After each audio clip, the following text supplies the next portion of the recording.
Hey, what's going on, guys? Another knife review today. We're looking at the long-awaited review. A lot of people had asked me for this knife review for a very, very long time since it first made its appearance on the market. This is the Benchmade Infidel. And this was Benchmade's entry into the OTF world. Since then, they've also made a mini version of this knife. But this is my first experience with one of their OTFs. So first off, let's take a look at the sheath real quick. Interesting sheath system on this, and I kind of like it.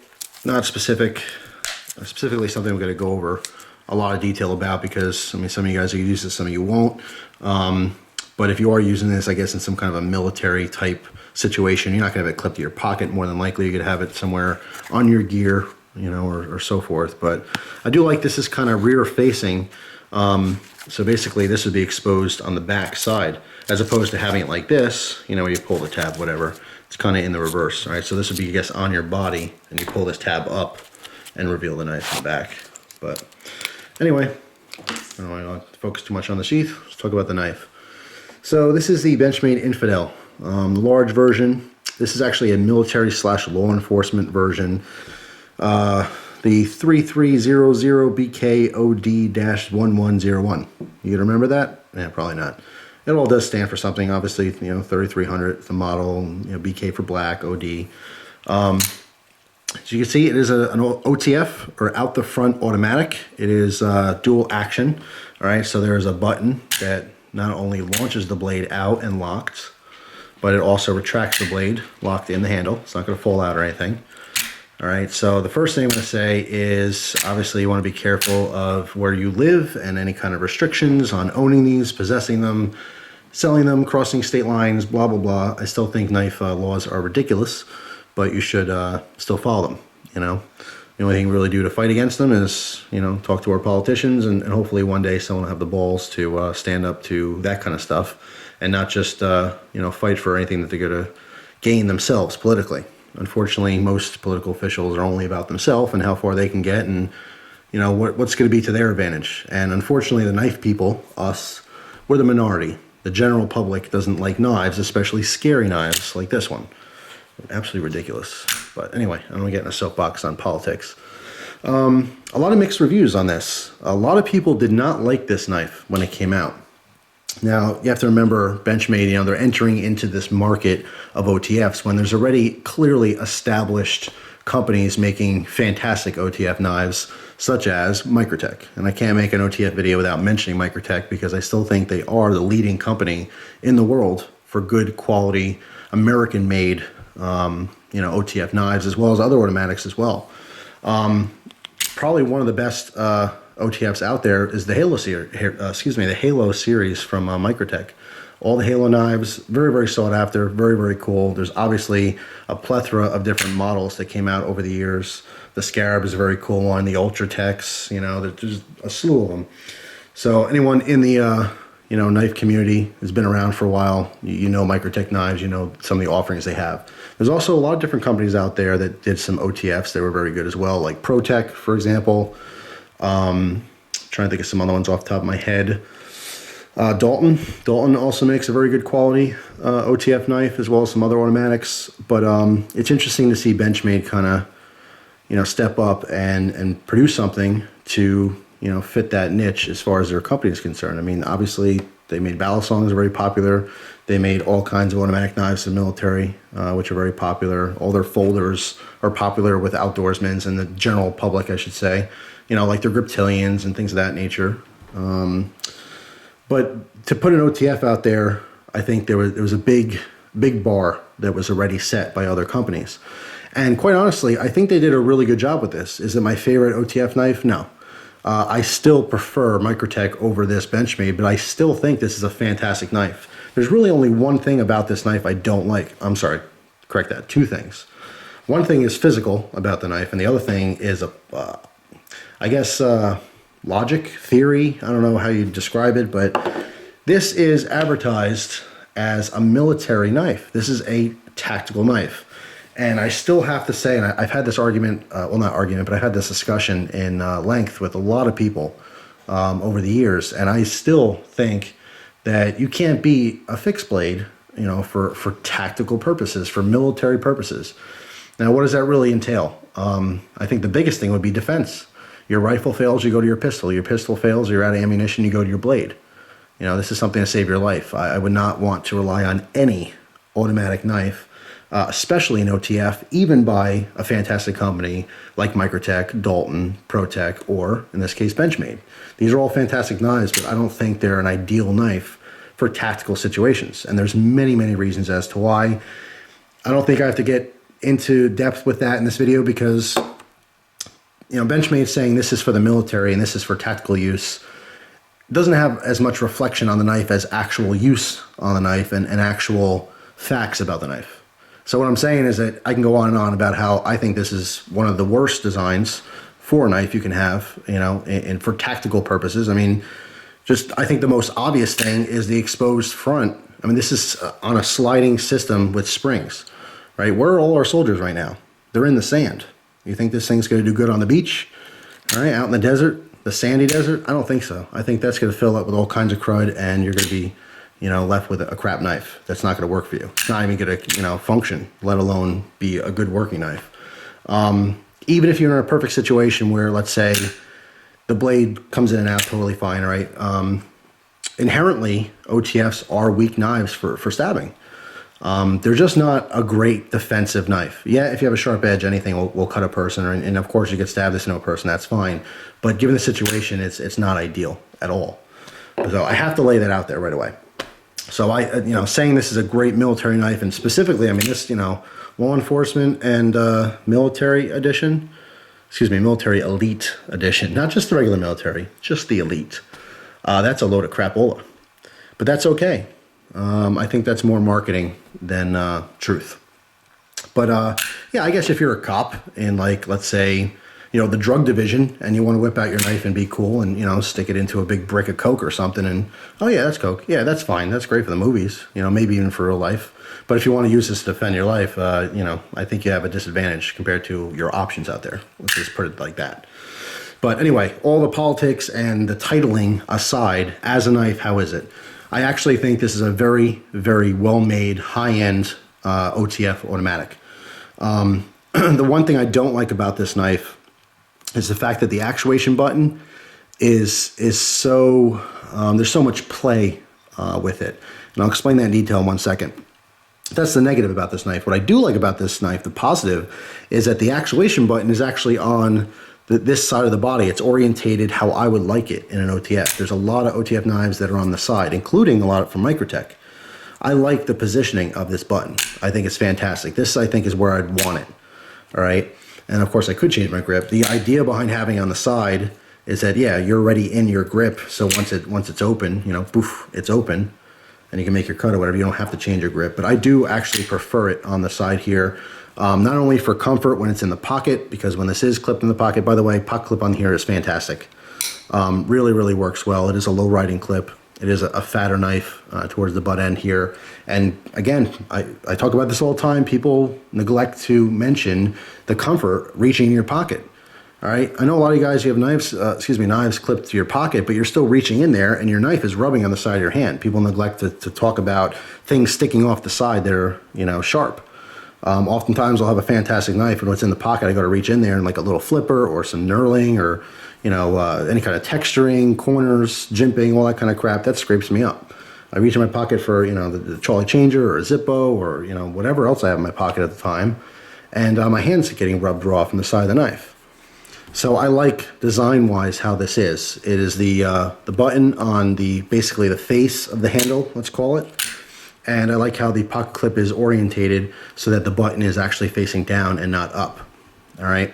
Some people may disagree with this. If you want to go behind the knife, what if I hit that button? Nah, it's impossible. You're not gonna. I don't think that's actually a concern in, you know, turning the knife on. You know, not turning it on, but you know what I mean. Actuating that button to release that blade. I would go as far as saying it's impossible to really reach down, catch that on your hand, okay, and have enough force without ripping your skin off to actually get that blade out. So that's not a concern at all. I like that it's not this way because the pocket clip was on here. Not only is it on all that texturing, which is going to rip your pocket up, but that is that step pattern that's on the button is also going to be pushing against the material of your pants, which will wear it, all right, very easily. So I like the orientation of the pocket clip. It is smooth side like this. It holds very well. It is a tight pocket clip, but because this is nice and smooth on the back and there's no texturing underneath, it's very easy to get in and out of the pocket. All right, so that is huge. That is awesome. The pocket clip position and comfort and usability is big for most of you out there, including myself, because a lot of us do clip our knives to our pocket. If that was an issue, like I said, obviously it is removable. You can use the sheath, you get with this knife. So the positioning is great. Also, the texturing on this is very good. All right, I've used this textured pattern, this kind of step pattern on Benchmade models before. It's nothing new. It's not only on the actuation button here, all right, our trigger, if you will. It's on both sides, but also runs the whole length of this side of the knife. The back is smooth. I have no problem with that. I have no kind of grip issues at all with this knife. It does add some texture on here. It's not incredibly sharp, but it is something. It is definitely texture there. All right. As far as the overall shape of this, it's also very good. It's not the most ergonomic knife, but it's far from being uncomfortable. Obviously, it's ambidextrous. In this case, our blade is double-edged. It is razor sharp on both sides. Okay, nice spear point blade design here with a fuller running down the center. But it is ambidextrous in that not only can you open it with either hand, but the cutouts are on both sides here, all right? So you can use this comfortably in the left hand or the right hand, all right, in either position. So all four positions, up, down, left, right, you're gonna be able to have an exposed edge out with a comfortable grip. I like that, it's versatile, all right? Same thing with the reverse. It's just really nice overall. It is, it is versatile as far as the grip positioning. Not the most comfortable knife in the world, but certainly not uncomfortable by any means. Nice little touch in this. I mean, the fit and finish is fantastic on this knife. One thing I did like about this, you don't actually see in some of the other high-end autos, is these little channels, these notches, right at the tip of my thumbnail on both sides. That allows for, if there's a little bit of slop or play in the blade, and it goes to rub the side of the wall here, it actually won't dull your edge. I like that, all right, because with all OTFs, you have to have a little bit of play. All right, extremely tiny bit in this, but it has to exist for you to be able to shoot that knife in and out on that spring system. Basically, there's a track on the inside of here. In the future, I may take this apart to show you the workings of this. I mean, I'm sure there's other videos online. If not, I know I posted on the forums many years ago, but it's a very simple system how these OTFs work. So if there's enough of demand, I'll take this apart and I'll show you how it works. But basically, it's a track system. There's a spring to pull it in, a spring to pull it out. It locks open, locks closed. Very simple to use. There's no safety on this. All right, so there's nothing.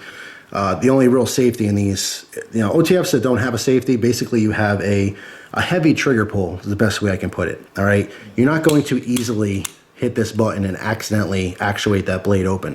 All right, it's just not going to happen very easily. You need a lot of pressure, a lot of force. Their spring system, or excuse me, the springs that are on here, it builds up a lot of pressure before this actually opens. So I don't think you're going to accidentally open this, whether it's loose in your pocket, clipped to your pocket, on a bag, wherever. It's very unlikely it'll accidentally open up. Something else to note, the thing I don't like about this button is that there's so much play, and that's not play like it's loose. What I mean is from the time that you touch this button to the time you're pushing forward and it actually opens, it's, I don't know what the word to describe that. I'm trying to think of a good descriptive word. Not undecisive, it is, it'll come to me. But basically there's so much travel. That's the word I want to use. Not blade, not play. It's not so much play because it is tight. That the button is tight fitting in this track, but there's a lot of travel before it breaks.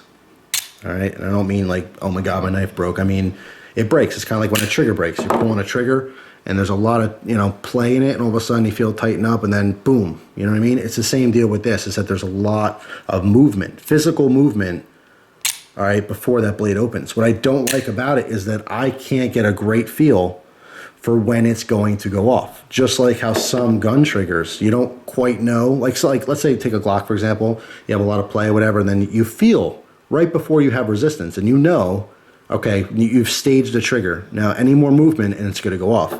Same with this. After using it for a while, I know about where to stage the trigger. So if I move this anymore, it's going to go off. When you first get this thing, you don't know when it's going to go off. Is it going to go off here, here, here, here, here? You know what I mean? You don't really know. So I don't like the, damn, I still can't think of the word I want to use. There's one word stuck in my head somewhere. I just can't think of it. Unpredictable. Thank you. Thank you, myself. I'm thanking myself. That's strange. It's unpredictable as to where this mechanism breaks and actually allows that blade to release out. All right. I don't like that. It's not crisp. All right. What I would like is, okay, there's a little bit of play here and then it stops completely. And I know if I push it anymore, boom, it's out. It's not like that. It's almost like it's squishy. Does that make any sense at all? It's kind of a squishy trigger. But anyway, that's the only downside to this knife besides maybe the price, but you know, all things, you know, considered, what OTFs go for. Speaking of price, you're going to find this for about 400 bucks, and that's a pretty penny. $400 is not a cheap knife by any means. $475 is full retail, so that you'll never pay more than that, but about 400 bucks. I see this online for like $390 to like $410-ish. Old versions, by the way, not just this one. But that's in the ballpark. You know, it's what you're going to pay for a Microtech, if not more. You know what I mean? I do think that the quality is like right there. It's very, very close to a Microtech. I think that if you're looking for an OTF knife and you understand its limitations, I don't think you would be disappointed with the Infidel. It's cool and it does work. And once this blade is open, it's relatively strong. But like I said, it's still an inherited weakness. It's not, you know, a full tang fixed blade. This can fail. They do fail. And that's why I still scoff at the idea of it being a military knife. This one is double-edged, okay, so it has that obvious advantage for penetration. Comes to a nice fine point. It is razor sharp. It's a little bit of a thicker grind on this blade though. So sometimes when you're cutting, it may not feel like it's super sharp, but trust me, it is. All right, and even the cuts on here doesn't look that impressive. But when you really get down in there, I mean, I was using a little microscope too to look at the edge. It is extremely sharp, and if you're cutting to, you know, maybe a little more abrasive material or like a box or something, I was cutting through a like canvas type material, zips right through. It's just with the paper cut test, it might not be as clean because it's kind of a fat edge here. Something else to note is that some people have this illusion that when you open an OTF knife like this, an automatic knife out the front, that it's, you know, goes through anything. It is incredibly weak in opening. Something like this piece of paper will actually stop this blade from traveling forward and will knock it off its tracks. So if you go to open this, it stops it, okay? It's not because it's not sharp, it's because the only power that's shooting that forward is the spring on the inside, and that spring is not powerful enough to go through anything, okay, including a simple piece of paper. So what happens is it gets knocked off this track, it's loose. If this happens to any OTF, don't freak out. They all are fixed by basically just resetting it. You pull it all the way out and it locks back into that track. All right. This is purposefully done. It's not a mistake. It's not an accident. It's designed this way. So if it gets knocked off that track, all right, you can either charge it by pulling it all the way out or pushing it all the way in. Obviously, pulling it all the way out is the easiest way. If you're to push it in, you could damage the tip by pushing it. And you might not be able to get all the way down in there anyway. All right, so don't freak out if you go to stab into something, opening it, and oh no, now my knife's broken. It's not broken, all right? It's just off its track. Very easily fixable, okay? It's relatively easy to get this blade out. That trigger's a little weird to me. I'm so used to crisper, more precise triggers on OTFs that, you know, the quality here is extremely high, but because of how the trigger works, it almost feels like some of the Chinese ripoffs, if that makes a sense, any sense at all. It's squishy, it's a little sloppy, and there's too much travel in there. It's smooth in that, you know, it's a smooth opening and, you know, you feel that gradual spring tension and then boom, it's out. It's not sticky by any means. It's well lubricated, it's well machined. It's just by design and not my preference.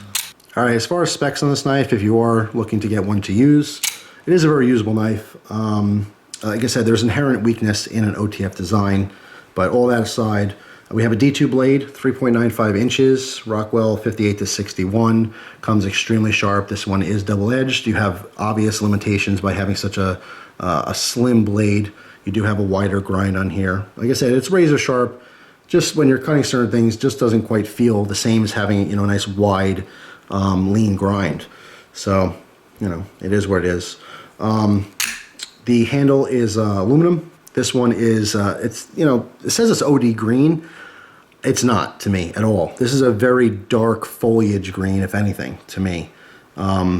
Slight bluish tint to it, you know, in my opinion anyway. An OD green to me is much more of like a, you know, olive drab. It's more of a yellowy, olivey kind of green. I just don't see it. It's very, very dark. All right, so just consider that. It's not going to be a lighter green, in my opinion anyway. But the green and black do look nice together. It is a nice combination. It obviously looks very militant with the green and black together. The overall length is 8.95 inches, and the weight is 5 ounces. It's a cool knife, and I really think it is a very good quality OTF automatic. And it does fit a niche. It is its own knife, its own design. So although a lot of people don't like it, I do like this one quite a bit.